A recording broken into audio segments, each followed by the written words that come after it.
Welcome to the Psych Central Show, where each episode presents an in-depth look at issues from the field of psychology and mental health, with host Gabe Howard and co-host Vincent M. Wales.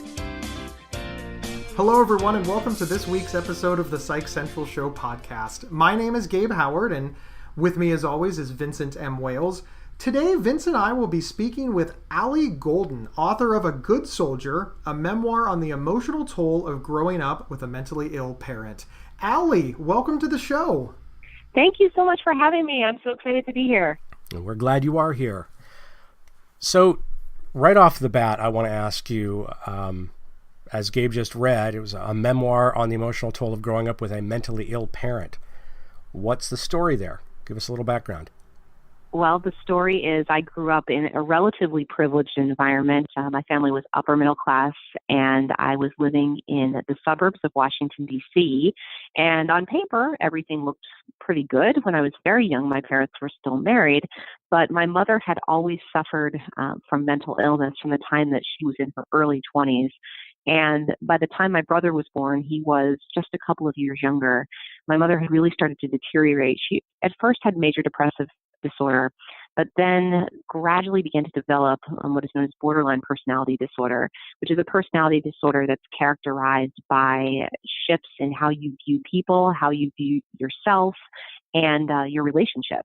And unfortunately, I was shaped by my mother's constant volatility in terms of how she interacted with me, how she interacted with the rest of our immediate family, and how she interacted with our friends and extended family. And when I was 8 years old, my mother began to share with me that she planned to end her life. And the next about 20 years were characterized by a lot of manipulation on her part to try and get me to do and say different things so that I could keep her alive. And my own life was a game of control. And as long as my mother had survived, I had won that game. And so my existence and my childhood were really formed on the basis of feeling like I could control another person. And that, of course, as you guys can imagine, led to some problems later on down the road. So the book talks about childhood, but it also talks about what happens when you grow up in that kind of environment and how you form your own relationships and how sometimes they fail because that's not the most productive, mentally efficacious way to go about life. And then how I go about starting my own family and the types of challenges that I face there. Just to clarify, when you say your childhood, when did this start having an impact on you? I mean, when did you become aware of your mother's illness, and when did it really start ramping up for you, like to affect you personally? I was always aware of my mother's illness. There's a scene in the book where I talk about being like 3 or 4 years old and witnessing my mother crying in our living room. So I always knew something was a little bit different about her. But when it really started impacting me was when she started threatening suicide. Because at that point, I just became very scared and I would say or do anything to keep her safe. And being so young and feeling like you had to be the parent when you were a pretty young child, definitely had some damaging effects and just led me to never know what one day or another was going to bring.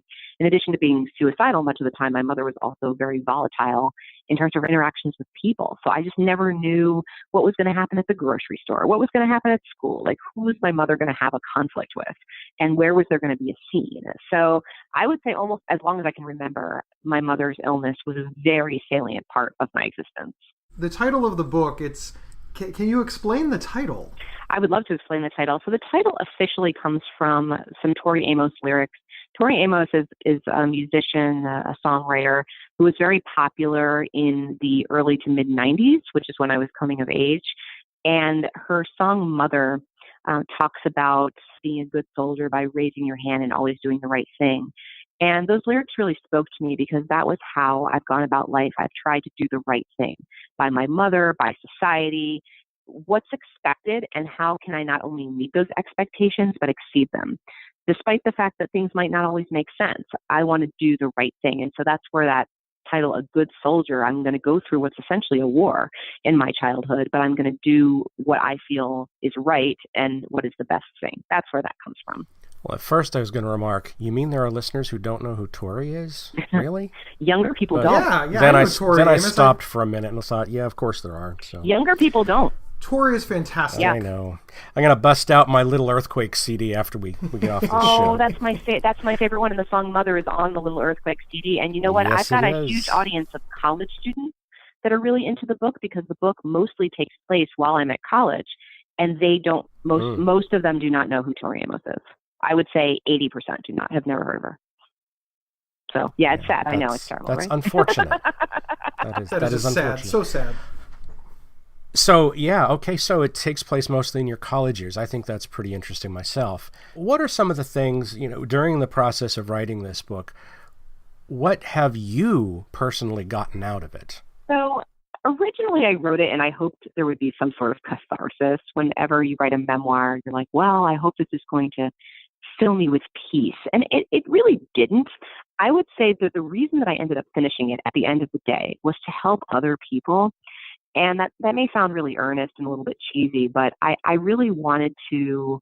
I'm a writer in my professional life as well. And I felt like if it was anybody's place to be able to talk about this in a relatively coherent way, it was my place. And the one thing that I had wished when I was going through my childhood, my adolescence, and then later after my mother, this is a spoiler alert, but after my mother did end her life, I felt very alienated and alone, that nobody really understood what I was going through. And I wish I had a book like A Good Soldier. And I wish I could have talked with the author and felt like someone else had experienced the type of childhood and the type of trauma that I had. And so that really was the primary motivator for finishing it, editing it, and then publishing it. Because I had the typical concerns I think people have when writing a memoir. First of all, I wasn't sure it was any good. That was a big hurdle that I had to get over. Like, I didn't want to put out a piece of crap. And then, of course, you worry about stigma. Of course, you guys talk about that, and we've all talked about that a lot in the mental health community, like putting this information publicly out there about my family, whereas even when my mother died, very few people knew about my situation, even people who I could consider relatively close friends. And so putting it out there publicly was kind of a big deal for me. And so these were things that I had to deal with, but I just kept reminding myself, look, if I can help even one person who has a mother like this feel a little bit better about their situation, then it's worth it. And I've actually gotten probably 100 emails from people over the last year. It's been published about a year. And those emails they touch me. I correspond with people back and forth. I try to help them as best I can. And even though there is no real help, unfortunately, for many of these situations, but at least I can make them feel like they're not alone. And that was really the goal. All right. Well, now that you gave us the spoiler. Sorry. It's okay. Tell us about what happened there, and at what point did your mom finally take her life? Well, it's a little bit of an interesting story in the sense that people always ask the question, well, do you feel guilty? Because sad as it is to say, there was a direct relationship between my behavior and my mother finally doing it. As I mentioned, she started threatening when I was around 8 and threatened it pretty often up until she actually did end her life when I was 30 years old. And the way that it happened in the end was that I had said to my mom, when I got pregnant, Mom, I've been putting your emotional well-being ahead of that of myself for years, but now I have someone else that I need to think about. I'm going to have a baby, and that baby's going to have to come first. And it was the first time in my life I'd ever set a boundary for my mother. Previously, I just let her kind of say and do whatever she wanted, and I put up with it. I let myself be emotionally driven by whatever my mother's needs happened to be at the time, because I still had it ingrained in me that I needed to save her at all costs. And so what I had done was I had driven her up to Providence, Rhode Island, where there was a treatment program, a world-class treatment program for borderline personality disorder. And they had said to her, you've got to detox off these prescription drugs before we can help you, because right now we don't even know who the real Susan Golden is, because she's so hyped up on all of these prescription drugs. And my mother said no. My mother said, that is not going to happen. I need these drugs for various reasons. And that was when I had said to her, Mom, until I can talk to a therapist that tells me that you are making progress, then that will, I'm not going to talk to you until we can do that. And that was when she ended her life. So unfortunately, it had a direct relationship to my actions, which was finally setting a boundary. And people say to me all the time, like, do you feel guilty? And I'm like, look, I did what I need to do. And it was 20 years later. I mean, I put up with this stuff for 20 years, and I had to put my child first. Like, that was the right thing to do. But it was, of course, very traumatic, as you both can imagine. And my mother also the way she executed it was different. I forgive the pun there. That's pretty macabre, but was different than we had always thought. Like, she'd always talked about pills, and she didn't use pills. She used a gun, which was very, very surprising to me and very traumatic. It's just not how I had imagined it. And it was very hard to hear from the police that it had happened that way. It was very hard to imagine when I would keep replaying the scene over and over again in my mind. So anyway. Of course, I'm very sorry to hear about your mother, and I'm so glad that you're able to talk about it, because unfortunately, a lot of times when things like this happen in our society, we tend to sweep them under the rug and we don't talk about them. And to your point, many people have gone through what you went through, and you are creating community for them. How does that feel? I mean, you're a member of this community because you were traumatized by something that happens, but that also was the inspiration to do it. So it's sort of a double-edged sword here. Yeah. How does all of this come together for you? It comes together for me in a complicated way. I mean, just this weekend, I had something happen where I've served as a volunteer survivor support person for the American Foundation for Suicide Prevention for the last 9 years. So if you are a suicide survivor, meaning you have someone that you've lost to suicide, you are able to volunteer to go and help other people cope with recent suicide loss. But you have to wait a year after your own loss, that you're not, interfering too much with your own feelings, aren't interfering too much with what that person is going through. But I've done this for 9 years, and this past weekend I had to turn down a visit because I just didn't feel like I could handle it personally. So, sometimes my own needs still need to come first, but overall, I would say it's been an amazing experience creating this community and helping people who are in a very similar specific situation. It's been kind of eye-opening to me to hear from people via email who have parents that are exactly like this. And sadly, many of them are my age now, like in their early 40s, and their parents are in their 70s and 80s, and this is still going on. I can't even imagine. And it sounds terrible to say, but I think it's important to recognize that sometimes your life gets better when something like this happens, because you just have less of the ongoing trauma. And I can say that I've just been much more effective as a person, as a parent, not having my mother kind of holding this over my head all the time. I can't imagine having like 30 or 40 more years of this to deal with. And that's what a lot of these people are going through. And just to even be able to offer them the smallest modicum of support has really been helpful to me personally. Thank you, Allie. We are going to step away and hear from our sponsor. We'll be right back. This episode is sponsored by BetterHelp.com. Secure, convenient, and affordable online counseling. All counselors are licensed, accredited professionals. Anything you share is confidential. Schedule secure video or phone sessions, plus chat and text with your therapist whenever you feel it's needed. A month of online therapy often costs less than a single traditional face-to-face session. Go to BetterHelp.com/Psych Central and experience 7 days of free therapy to see if online counseling is right for you. BetterHelp.com/Psych Central. Welcome back, everyone. We're here with Allie Golden, author of A Good Soldier.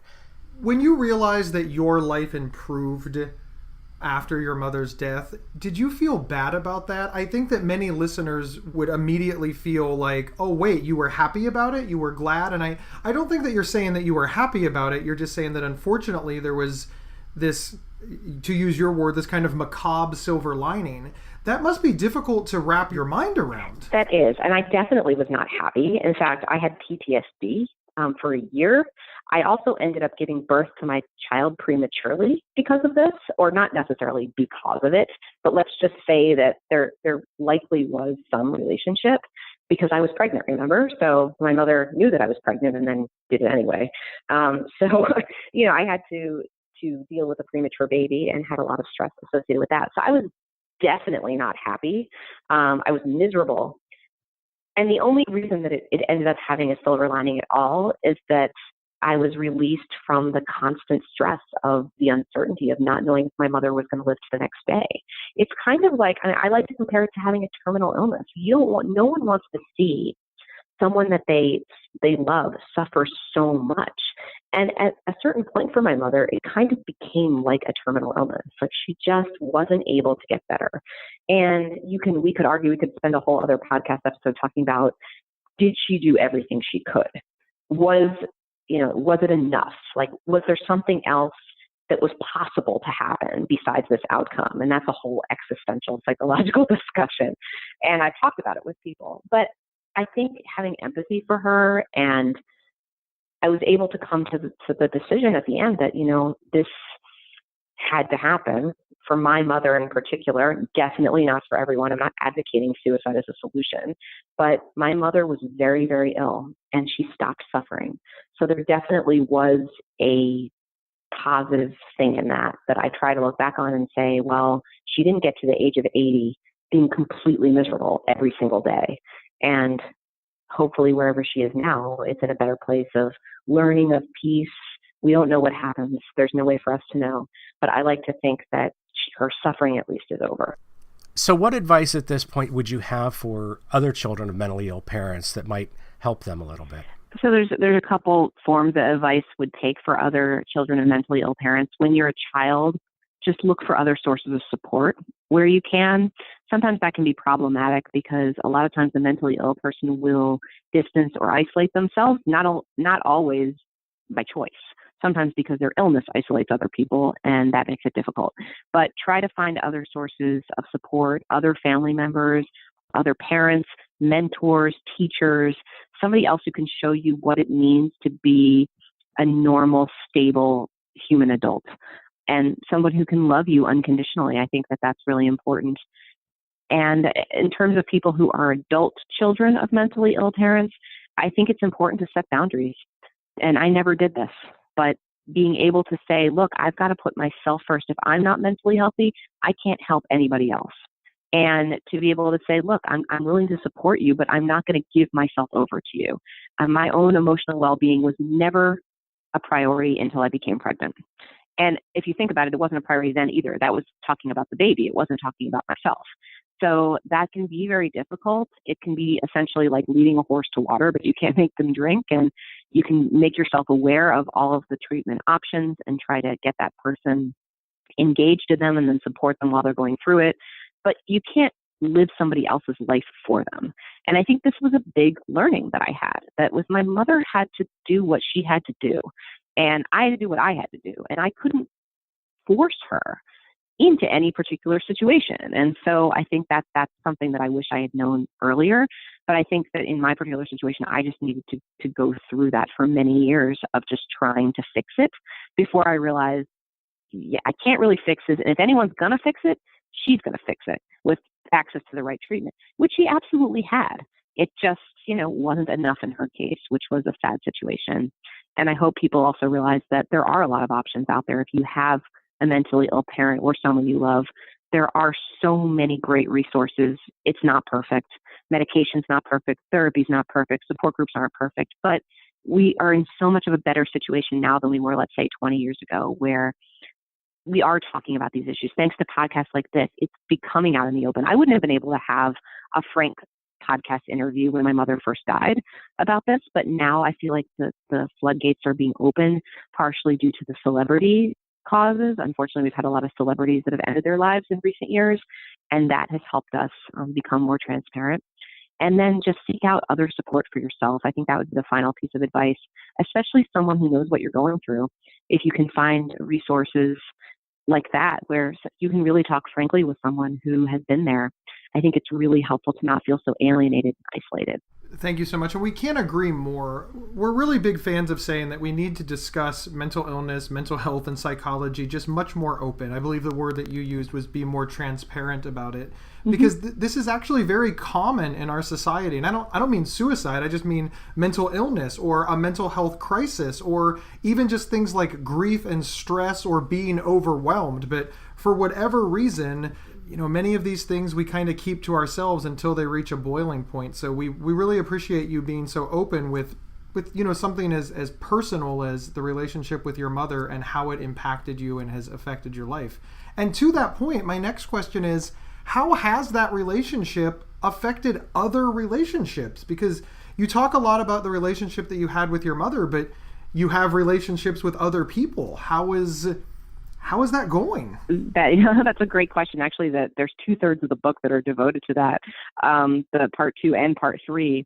And it's been a really troublesome journey for me. I mean, I'll be honest with you. I think that the biggest impact that my mother's illness had on me was on my interpersonal skills, because I didn't know how to relate to people in a way that didn't involve kind of neediness and manipulation. And I wasn't borderline myself, fortunately, but you pick up some of those traits because that's what was modeled for you.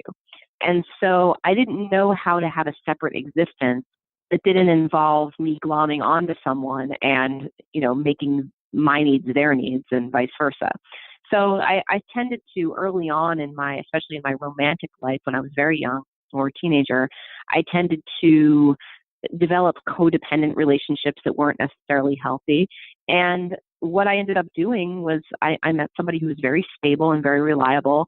And when I was 20 years old, and I made a life partner decision based on the fact that it was stable and normal, and, he wasn't going to leave me and it wasn't going to be turbulent.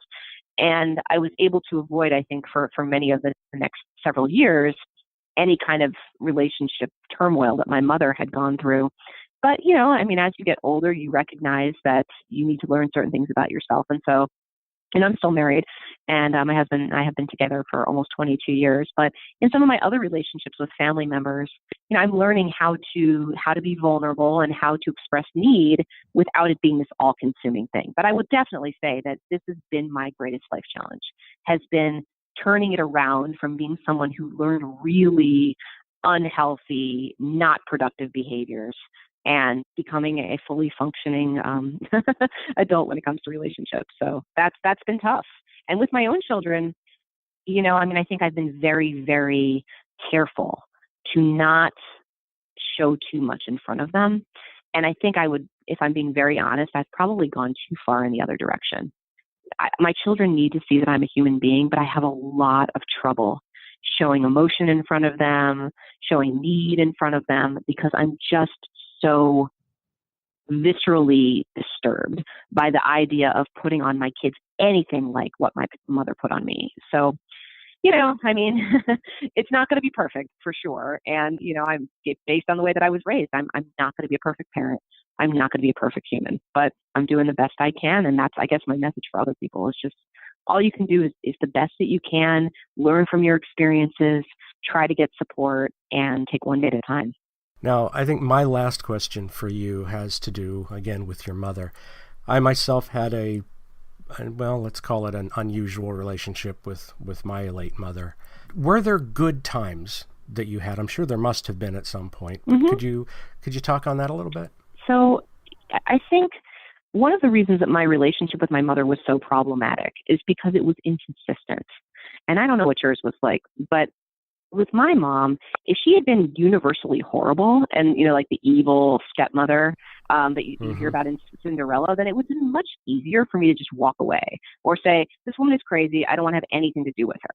But that's not what my situation was. My mother, in particular, when I was very, very young, when I was an infant, when I was a young toddler, my mother was an excellent mother. I talk about in the book, she was always the one who was in my corner. She was the one who encouraged me to be a writer. She always stood up for me when I had problems with other people. She was the person who wanted to go to bat for me at school. She was always the person I wanted to talk to when I had a problem. And she was a great source of support in many ways. And she did love me. I really do feel that my mother loved me to the best of her ability. And if she could have been a better parent, she would have. She wanted to have a child. And in particular, she wanted to have a daughter. So when she got that, I really do think that if it wasn't for the illness, we would have had a wonderful relationship throughout my life. And it's just the illness stole that from her. But I don't say that, there weren't good times. There certainly were. And like I said, if it had been more all or nothing, then it would have been easier for me. But the fact is, I never really knew what was going to happen, how my mother was going to act toward me on any given day, what was going to set her off. And so that actually kind of made it worse in a way. And I don't know if you can relate to that based on your experience, but it was definitely troublesome for sure. Well, thank you for sharing. Yes, thank you so much. And thank you for being on the show. I'm assuming that we can find your book on Amazon and probably many other booksellers online and offline. Where can we find your website, Allie? So my website is alliegolden.com, and it essentially just has some basic information about me and the book. And then, of course, the book is called A Good Soldier. And one thing that I know that a lot of your listeners are going through similar things, and I genuinely would love to hear from people. So you can email me through the Allie Golden website, and I will get back to you. I write everyone back. So if people want advice, I mean, again, I actually don't even think I said this once, but I'm not a mental health professional.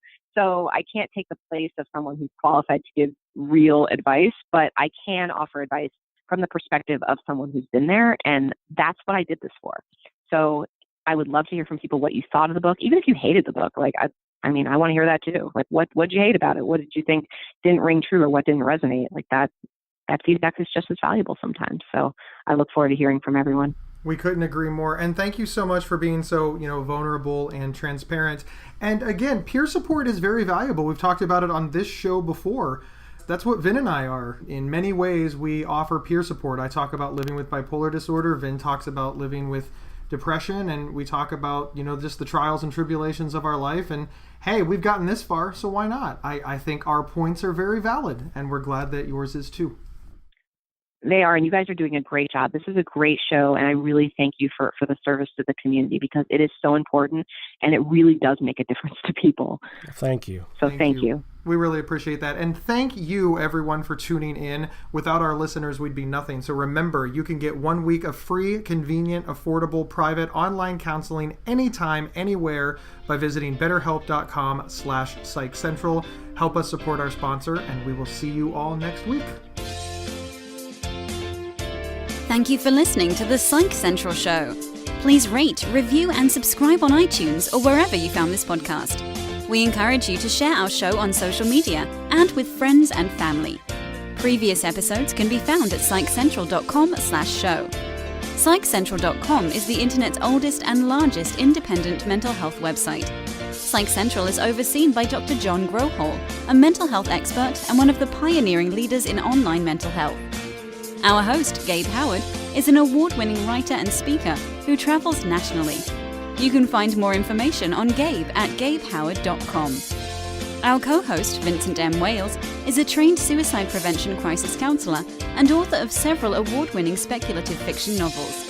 You can learn more about Vincent at vincentmwales.com. If you have feedback about the show, please email talkback@psychcentral.com.